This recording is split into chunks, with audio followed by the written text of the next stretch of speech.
Good morning. Welcome to the Brew. I am your host, Lex.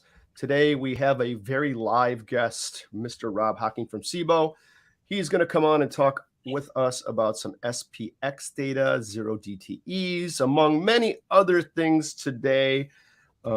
He has been a guest before. He's awesome. So let's bring him out to get the show rolling.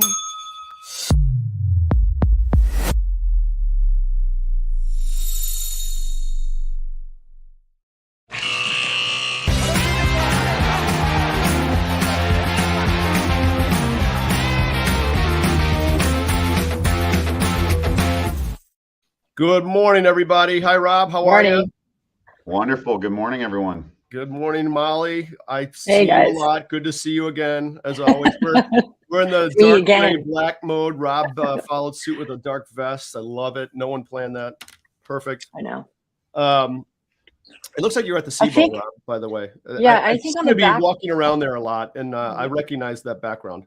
I am. This is our headquarters at the old post office. It's so cool. I mean, SIBO went like totally vibey with this whole deal here. It's all the cool people are in that building. It is definitely one of the nicest offices I've ever been in. So yeah. they did an amazing job on the rehab of this building. Oh my God, I agree. It is really sweet. And that upper deck, whatever, the rooftop. Yeah, the roof. Yep. We'll have to get up there, the basketball courts, Lex, you and me. We'll get up. Little one-on-one. I love it. I think I put that astern playing basketball. One-on-one, some ice for the pulled muscles afterwards will be good. I love it.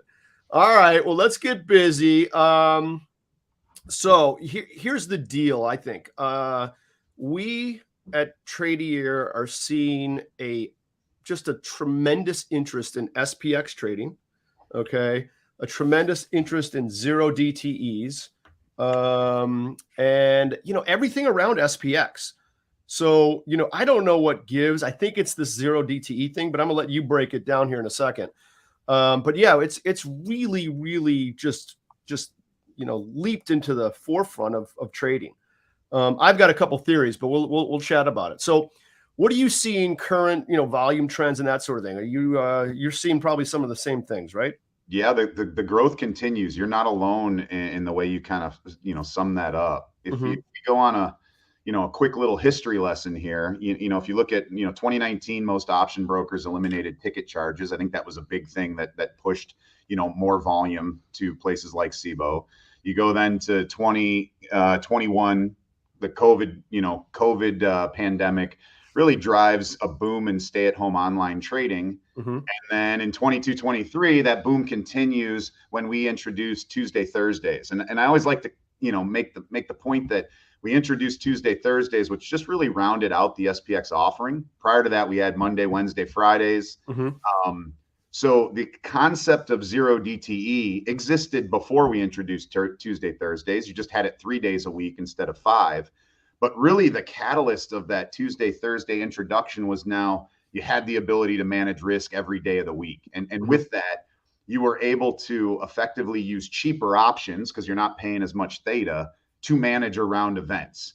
And that was where I think, what really, drove the boom. So if you get to the numbers, over the last, let's call it year, we've seen a 10% increase in total options usage. Now, where a huge chunk of that's coming is in the index options world. That's really leading the way. We've seen over 40% growth there, as you mentioned, huge demand and just everyone's wanting to know what's going on in that SPX space. And so in the beginning of 2021, SPX options ADV was call it around, and I'll just use rough numbers, but it was around 1.4 million contracts a day. It was considered, 35-year-old product. It was considered fairly mature at the time. It had been around. People knew it. People used it. Institutional community used it.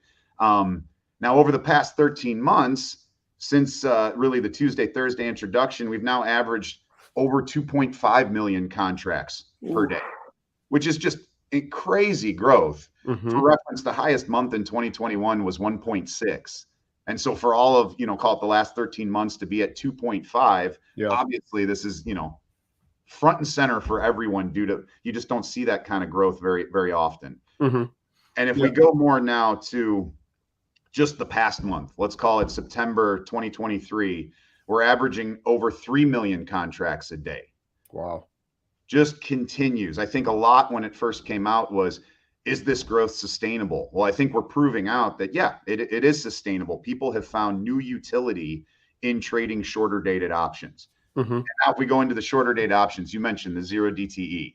So as I pointed out, I don't like to call it a new product because it's really not a new product. It's just a new contract, or let's call it tenor, that we really filled out our offering with. Mm-hmm. And you were able to trade it before, but now Monday through Friday, what has that done? Well, just over, as I mentioned, the 3 million contracts a day in September, just over 45%. I think it came in right around 47% of that volume traded the day of expiration. So in that 0 DTE bucket. Just staggering numbers. Rob, excuse me, what was that number? Is that, you said 40%? 47%, I think, was actual. 47% of the over 3 million contracts a day was in the 0 DTE bucket. Okay. So big numbers. Obviously, a lot of utility there. A lot of utility. We've consistently averaged over 1.1 million contracts a day in that 0 DTE bucket for over the past year. Because once again, it kind of talks to that sustainability. I think when it first started, everybody was, oh, this is a fad. It just came out. There's going to be this influx of risk taking, I think, as you saw a lot of the articles written. Yep. And it will taper off. Well, I think we're seeing it's not necessarily the risk-taking aspect or the one-time trade. This stuff's sustainable. People have found utility in changing how they manage around the events in the marketplace. Okay. So Molly, I know you're going to have a question, but I'm going to go first. Okay. Are you Wait, sure? let's harvest your question. Oh my God. Are we going to theta harvest already?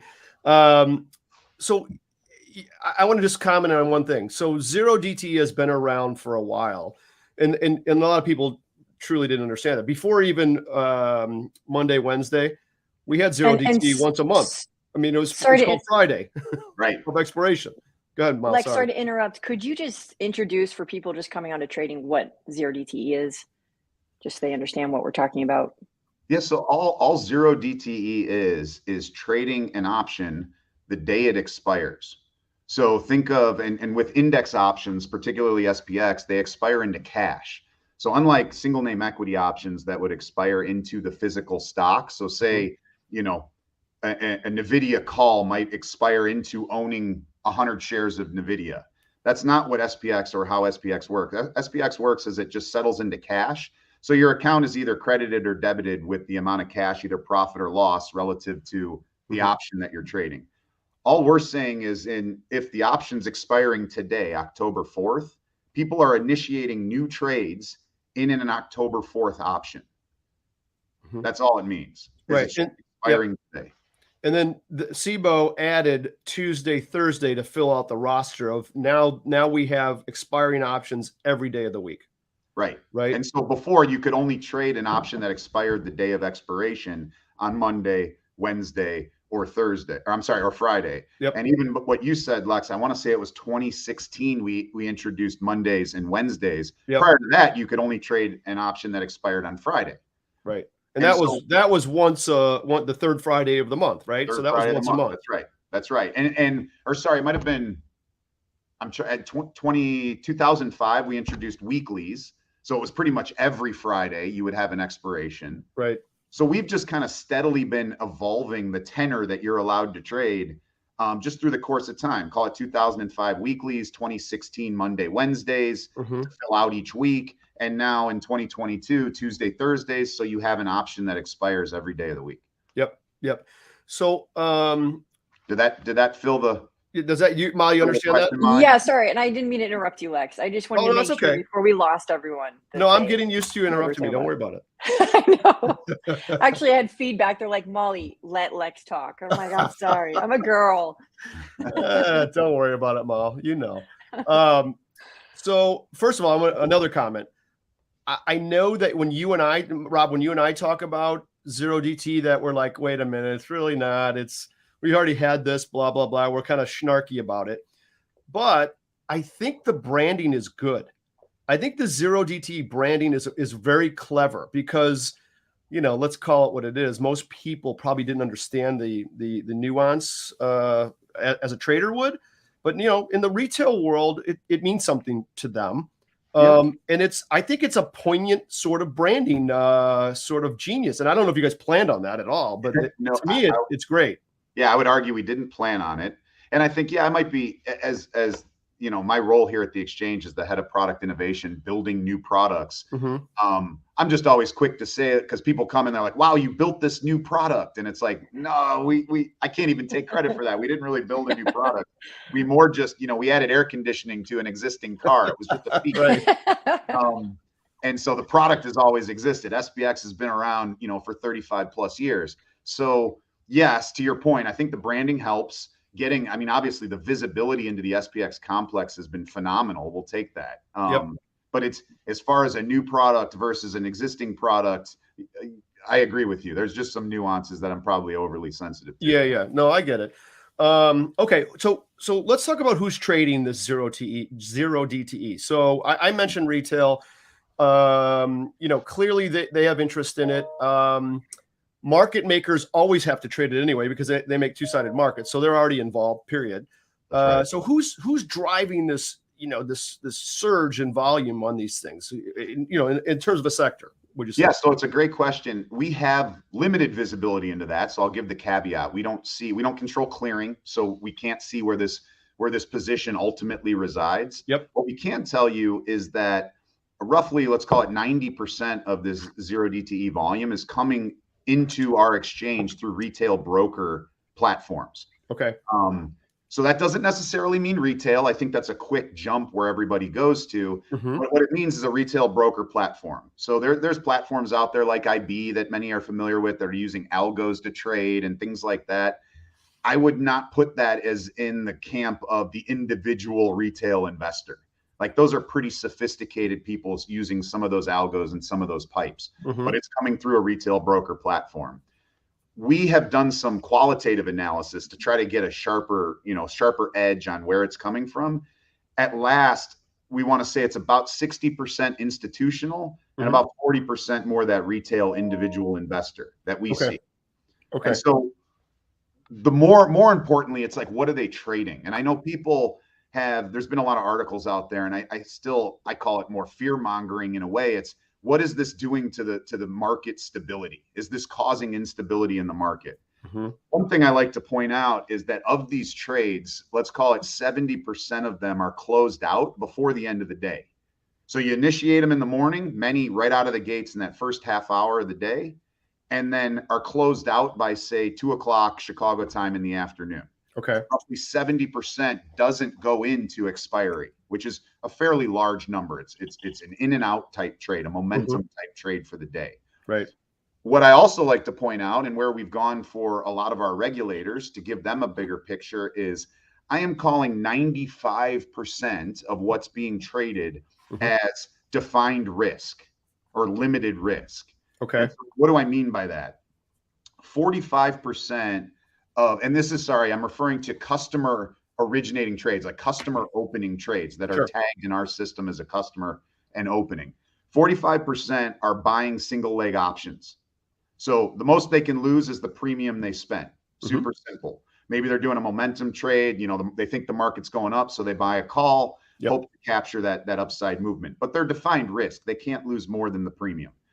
Another 40, let's call it percent, are selling complex orders, so spreads. Once again, as you know, the most you can lose is the amount of money between the strike. So if I sell a $10 call spread for $2, the most I can lose is $8. Right. It's defined risk. It can't blow up on me. 10% are buying complex orders. So think put spread, call spread, maybe just reducing the premium to get that upside or downside move through a spread. And it's the last 5% that we see that are actually selling single leg options. Like just naked selling? Naked selling, where I would call unlimited risk. So if you think about, yes, large number trading, but 95% of it is, call it defined risk, what I think a lot of people use options for in the first place, which is defining that portfolio, making sure their risks are covered. It's really not as naked short selling, I think, as some of the articles and some of the media tends to make it sound like. Right. And then I would add one last thing, and I know you have more questions, so I won't make this answer too long. The range of strikes that we're seeing people trade is very diversified. It's not all centered at the money like you would think a meme stock event that we saw, call it over a year ago, that we saw in the single names. It's not just this concentrated, everybody's going in for the same strike, the same risk exposure. It's you have all of these different strategies that people are using, and they're using them across a wide range of strikes. So you just don't have that strike concentration that also, to me, adds risk to the market. Okay. So, having said what you said, it makes sense to me, the defined risk part of it, right? Is your suspicion that retail folks get in there early, they try to sell a call spread, sell a put spread, or do an iron condor, harvest some theta, mall, and then get out of this thing at noon, 1 o'clock, whatever? Is that what kind of, in a grand oversimplification is going on with the retail folks, do you think? I think there's a lot of that going on. I think it's a function of they set their entry and exit points and their stop loss, so to speak, and they put it on when they capture what they're after. Yes, they're taking it off, or if it goes against them, they're getting out of it at their stop loss. Okay. Each, though, is pretty, what we've seen is pretty, let's call it defined, or what's the word I'm looking for? Like they're very much being responsible with how they're attacking the market. It's not emotional trading as can happen. Right. Okay. Got it. Is there a 0 DTE in any other product at SIBO? I can't remember. So we're looking, great question. We're looking to add them to some of the other index products like Russell. Yep. We've had some demand for that. But they're obviously not in the single names. And SPX really is driving all of the real volume in these trades. Yeah, I mean, I think SPX being European as well. I mean, not that it doesn't. I guess it doesn't matter on a 0 DTE because it's expiring that day anyhow. But expiring in the cash is a big deal I know that's a big deal for retail folks, because that's when they get in trouble, is when they get an underlying asset at expiration. They're like, oh, geez, what do I do now? That's right. Like your risk is gone at the end of the day. Like you might have P&L risk because the cash that's going in and out of your account exists. But that idea that, oh man, I'm now long shares that I now have to go get out of, and I have to get out of them after the market's closed. So I own the overnight risk. Like that's a different dynamic completely. Sure. Let me pull in a question here, Rob, from someone. So let's just answer this. I just noticed this. We might have already answered this, but I'll let you read that. See if you make any sense out of that. Price movement, is it 100% based on the composition of the underlying stocks, or does SPX option volume also factor into this? Well, obviously, I think it's a combination of both.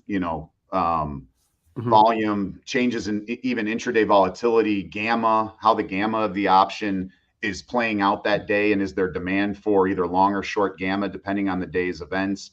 These options tend to be much more heavily, let's call it a gamma trade than a vol trade, just because of the nature of it being one day. But how that works, I think, and what sort of day, what sort of environment you're in, definitely dictates, kind of call it the pricing of these options. So it's not just the price movement, it's some of these other factors, supply and demand of what they're being used for. Okay. Hopefully that answers the question. Yeah, no, that's great. Molly, are you okay over there? I do. You still have the seatbelts on, right? I have them stored, my questions. So whenever you're ready, I'm listening. No, go ahead. Ask Rob a question. Don't be afraid. All right, Rob. All right, no whammies, Rob. Wait, first of all, hold on. Sorry. Just so you know, Rob, Miss Conspiracy Theorist over here. You never know where this is going to go. Okay, so stay with us. I like it. Gentle. I like it. Gentle. All right, so the 390. So these are high frequency. So you aren't waiting 30 days, and so for a new retail trader, these can be every day. So how does the 390 professional order rule sort of come into play when you have a lot of trades? Did you Google that, the 390 rule? She the must only know. way I keep up with you, Lex. This has to be the pattern day trade. That's what it is. I don't memorize them by their number. I apologize. But yeah, it's just that if you have, there's 300, if you trade a lot. So if you have a high frequency of trades. Correct. I I think that's definitely something that's factoring in for customers. We have less exposure to that in the sense of the retail broker platforms tend to take care of all of this for their clients. So some will actually monitor their trading and cut them off before they hit pattern day trader status. Others obviously let them, but there's the requirements that follow through with it. It's something that I think the industry needs to address. I think the reason you had pattern day trade rules previously, if we go back to when they were instituted, it's a very different market now than it was back then. And the reason those rules were in place were really to protect investors. And while they still need to protect investors, I think there could be a modernization of those rules around the fact that everybody is making day trades. And that day trade, because it's expiring into cash, because the position is rolling off, it's not like you're taking a 30-day position and you keep rolling around risk and you keep having things multiply and move around like what Lex and I used to do back in our portfolio trading. Right.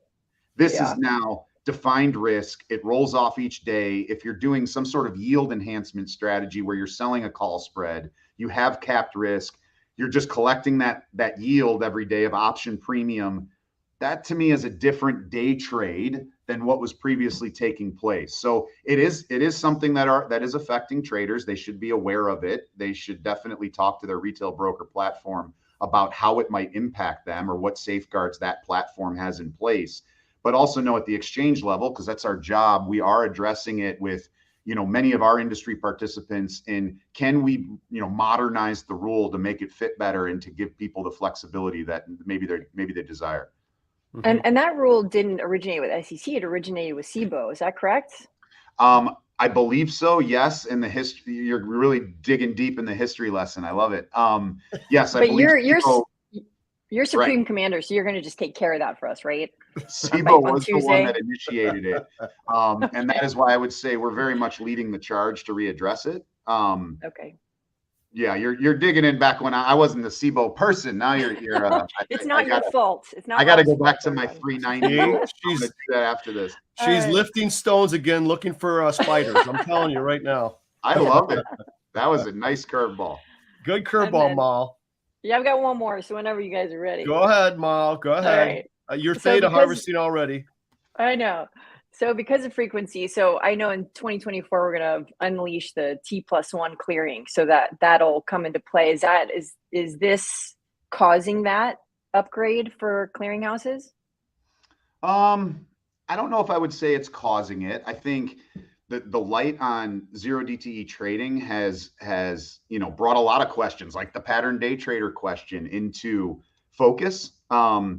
I think anytime, and there's always been demand, you don't want your money tied up. You want a quicker turnover. And I would argue technology has gotten better to the point where we can produce those things. So to me, it's the right modernization or evolution of clearing systems to be able to do something like that. Was zero DTE the catalyst? For some, maybe. I would argue that this is more just, to me, the right evolution of where the industry should be headed. I would actually argue, some of the tokenization in crypto market has probably brought some of this to focus as well. Right. And what can we do to improve systems there as well? Yeah, and the reason I ask these questions is like you say, I don't like to talk about the media kind of boohoos the zero DTEs because of risk, but I really like to look to the future because retail traders are just growing and they're not going anywhere. And so how are we gonna evolve altogether? So I love these changes that are happening, which is really neat. Yeah, absolutely. They're needed. And I think the systems and the technology now can support them. And so it's definitely something we as an exchange and as an industry need to address. Great. Thank you, Rob. So you mentioned earlier, Rob, I think when we first started, there have been papers written about zero DTE, some that have suggested that it could accelerate volatility. Others have been written completely the opposite. And the accelerate volatility are the people who like, all these market makers are getting short this stuff somehow, and they're going to be moving things around, gamma hedging, and we could have a Volmageddon and an Armageddon, whatever. Where do you fall in any of these camps, or is it just too hard to say?